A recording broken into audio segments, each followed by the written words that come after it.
For those businesses and entrepreneurs that are watching right now and they haven't yet taken that first step, what would you say to them to get them to start building their SMS list and why it's important for the longevity of their business? Yeah. So if you think that your customers want to hear from you, via the mobile phone, via mobile message, at least once a week, and you're like, yes, I definitely, want that. And it could be anybody. Like I know even Tony Robbins sends mass text messages. Like, now again, don't, think that everybody wants to hear from you. Like if you sell fridges, most likely people don't want to hear from you that much. Like that's more of a zip whip or like a text conversation. Hey, my fridge just broke. I don't want to call somebody. I want to text somebody and be like, hey, how much is the fridge? Can I send a photo? Like that is perfect solution. If somebody were to come to us, I wouldn't even take their money because I'd be like, that's just not going to work. So, and depending on kind of like if it's a real fine dining restaurant, maybe more text chat is better than mass messaging. Like it really depends. So, yeah, it really depends. And then I think the real key I think people need to think about is how big is this SMS list going to be? If you're going to be under 10,000 people. Now, again, remember, you cannot upload phone numbers. You cannot buy phone numbers, for an SMS platform. You have to get them to opt in. Usually that's them Right. texting You're in or building your own list. You're building your own community.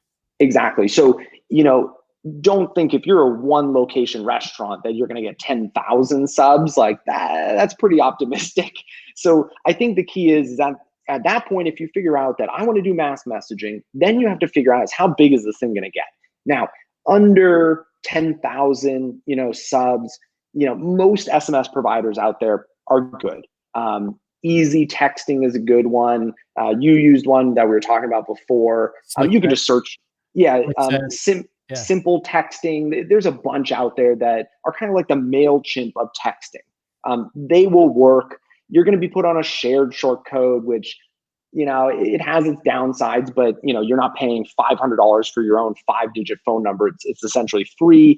So that's the next decision you need to make is this going to be huge or is this going to be under 10,000 subs, phone numbers?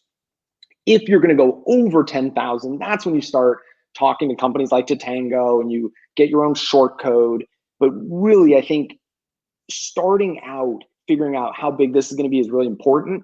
It's really sad to see when we will take over an account from maybe one of these smaller SMS providers and they're going to be huge, but they set it up so that, they have issues with TCPA, CTIA compliance.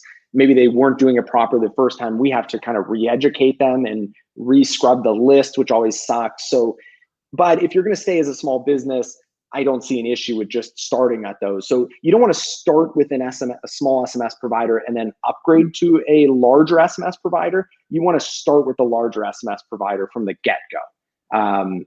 That's one of the big things I see right now. So like if you're a Fortune 500 company, that's when you start with Tatango. But if you're a 1-2 location place, start with the smaller guys. And if for some reason you expand to 50 locations, then we deal with that issue when you have to move over to Tatango. But at the start, it's a good issue to want to have to deal with, right?